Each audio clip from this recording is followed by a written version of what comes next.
Hello everybody. Today we're going to be installing some ditch lights up on the 2020 Ram 2500. I did purchase everything on Amazon with the exception of the ditch light bracket mounts. I did do my research on Amazon and it looked like none of the stuff really fit a 2019 to current 2500. There's a couple companies that have a 1500 bracket mount kit. So if you want to do this for a 1500, you can definitely use those brackets. Like I said, everything was purchased on Amazon. I do have links to everything that I purchased for this. All those are affiliate links. So if you are going to purchase them, please use that as it does help the channel. I purchased these Diode Dynamic SS5 Pros. This is in the combo beam pattern. So your three lights right here are spot, and then these ones are flood, giving you the combo pattern. Because they are going to be up on the A-pillar right there, I didn't want a complete flood. Didn't want there to be too much washout from the hood. However, with the brackets I got, I don't think that's going to be a huge issue. Also, you can change out the lenses. In the winter time, which it is here in Michigan, I can actually put a yellow cover on these guys to help in the snow and in the fog. I also purchased the security kit, so that way hopefully no one will try to come and snag these off the truck. It does have a proprietary washer you have to use a specific tool for. I'll show you that a little bit later. As of right now, I am waiting on the brackets to be delivered. Unfortunately, they were sent to the wrong address, so those will hopefully be coming soon. I already got most of the wiring set up. I included a, this is the Diode Dynamics heavy duty 4-pin auxiliary connector. It does come with a toggle switch. I will go in the house and get that real quick.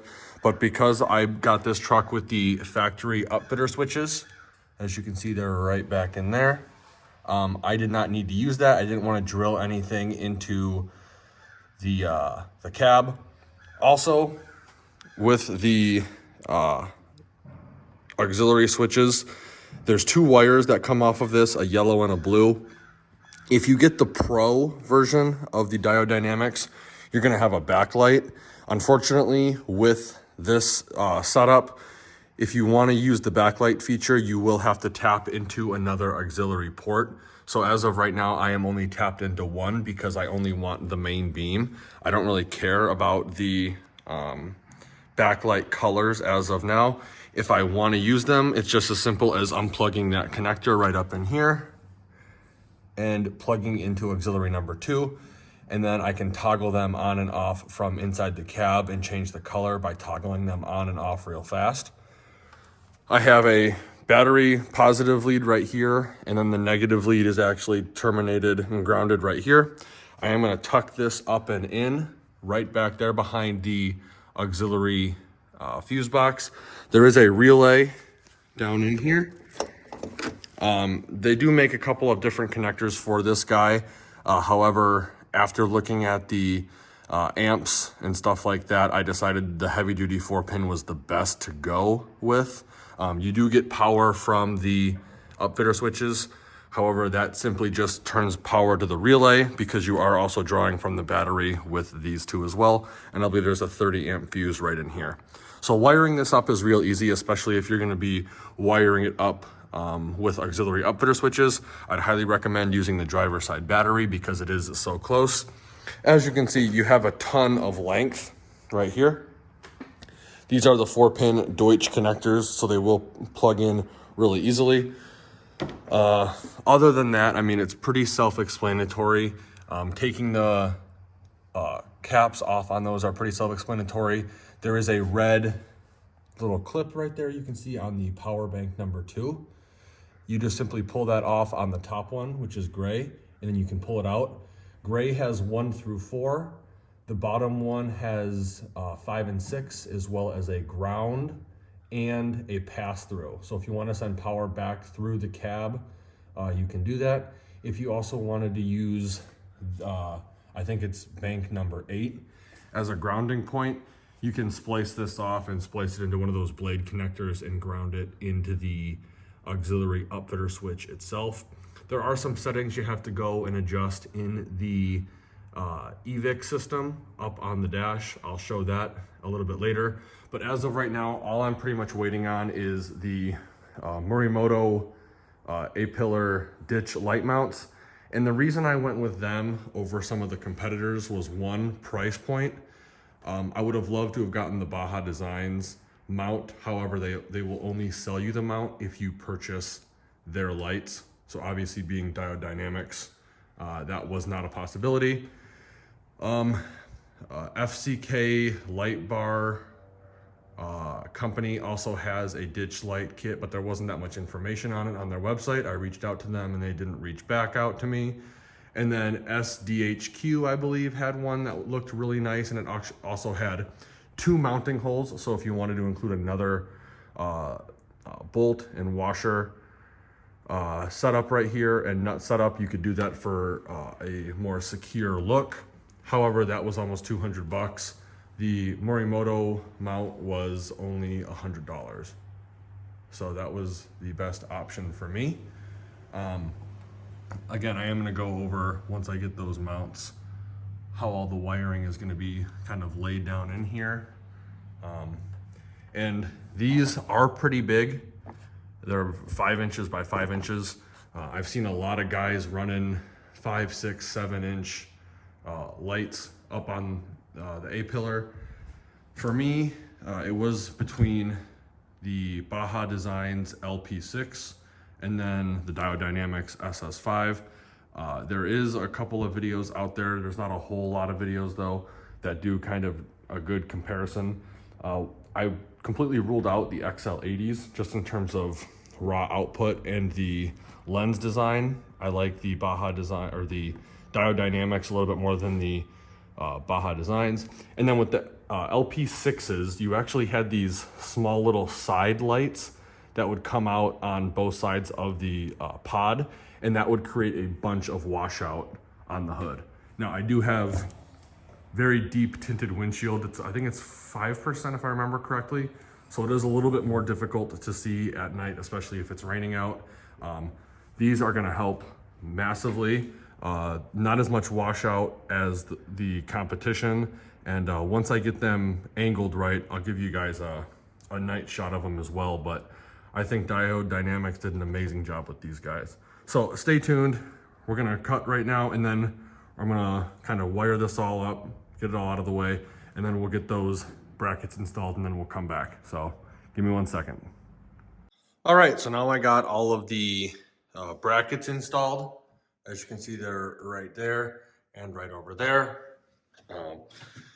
Here's the SS5s. I have some of the wiring going around this fuse box right here, and the relay is right down in there. Then I have the power and the ground right here with easy access to the fuse. I ran all of the wire back here behind this auxiliary upfitter switch fuse box. There's like a little cavity back there. So I ran some of the wire there, and then up here underneath this plastic piece, all the way over to the passenger side. And then right here, I just kept as much of this wire in the cavity as possible, and then had some come out and come up here to the ditch light itself. Something that I like about the Morimoto brackets is they have these little holes in them right here, and then there's one right back in here on the angled piece right there, and those are actually clips to hold wiring. Unfortunately, this having 3 things of wiring that are, I think, 14 gauge, those clips are a little bit too small to hold the wiring. If you just had one wire, 14 gauge, or even just a little bit bigger going to each, you could actually use these clips as cord management. Also too, these little, I think these are rivets. There's rubber on top because this portion comes in contact with the hood.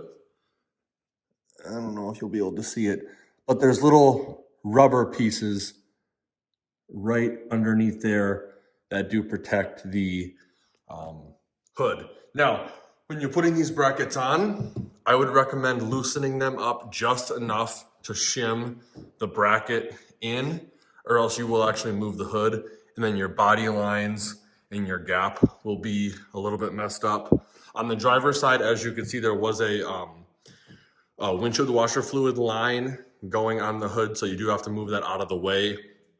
These are the SS5 Pros, like I said. The Mirimoto mounts are kind of angled back, and I have them all the way over as far as they can to maximize visibility. Like I said previously, I've got pretty dark tint up front, and so these at night will definitely help with some of the visibility. And as you can see in the driver's seat, they're not really crazy in the way. They are noticeable, obviously. We'll turn the truck on. Right, the daytime running lights are on, headlights are on, high beams are on. I'm gonna turn all the lights off, and then we will turn on the auxiliary switch right here. Let there be light. And as you can see, even with the combo pattern, there's not really a whole heck of a lot of hood washout. Obviously, it's gonna be a little bit brighter in here in a garage than it would be out you know, on in the woods or whatever.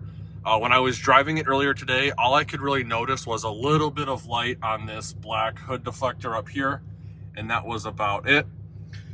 To access your settings for the upfitter switches, you're gonna go down, and I believe it's called commercial settings on your EVIC right here. You're gonna push this button to enter, and then there should be a pin, which is just, for me, it's just 000. You go to your aux switches. You can control aux 1, which is type. We're gonna do a latching, which means as long as the button is pushed, the lights will remain on. If you do it as momentary, that means you have to hold down the auxiliary button. So we're gonna keep that setting. We're gonna go back, we're gonna go to power type. It's gonna be ignition, which means when the truck is running, they will be working. I do not want it to hook up to battery because I don't want to drain my battery. Last state is going to be if the aux was on and you turned the vehicle off, the aux will remain on when you turn the vehicle back on. So we're going to keep that off as well. Then when you're done there, you can go back and you can do all 6 of them. Because like I said, I believe auxiliary 7 is pass through and auxiliary 8 is actually ground. So once you're done with that, you can exit that completely and then you're good to go. Like I said previously, I actually really like the DeLo design. I like the lens type. For the price, I could have gotten the XL80s, which produce around 9,000 lumens. These guys are about 9,700. The LP6s, I think, were 11,000 lumens, but those were like $500 a piece. The LP4s were, I think, around something similar to this, 9,500, I think. And those were still a little bit more expensive. I think those were like 4 and some change. I got both of these in a pack, I think, for $600. And like I said, you can add different color lenses if you want. You can change them out. So if I want to go from combo to either driving or spot, I can do that.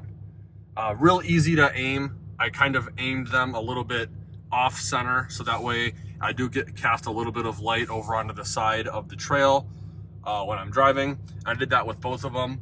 As you can see, they're both pretty much leveled as best as I'm gonna get them.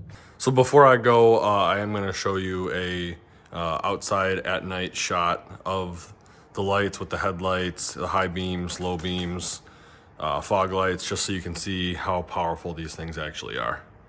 So stay tuned for that. All right, so as you can see with the headlights on, it is a little bit difficult to see with the tint at night, especially when it's raining out. I do have a 5% brow up here, or a 15% brow over 5, which makes it a little bit more difficult. But right there is regulars. Then we got your high beams, which makes it a little bit better, however, not great. And then we're gonna turn on the SS5 Pro combos. Little bit of light washout just up at the front right there, as you can see, a little bit on the hood, but it's not horrible. But it does, I mean, it brightens pretty much everything up that you need to see. I probably could aim these a little bit higher to avoid a little bit more of the washout. But this is through the windows. Then as I step out, it makes it a whole hell of a lot easier to see. So we'll turn those off. You can still see pretty fine with the brights on the regulars, right? But the SS5 Pros really do a good job pretty much lighting everything up. So that's it. Let's take one last look in the garage. All right, so there you have it, the DeLo SS5 Pros in the combo pattern. Extremely bright. I probably will adjust them up just a little bit more to get rid of that washout right there and a little bit right there. Cast a little bit of that spot pattern a little bit farther down the road. But overall, I think the combo one or the spot one are great options, especially if you're going to be putting some down in the bumper right here by the fog lights, or you're going to be doing a light bar in the front right there. They make a great product. Like I said, I got all this stuff on Amazon. I will be linking all of that in the description below. It does help the channel. I'll also be linking all of the Baja Designs products as well if you want to go that route instead.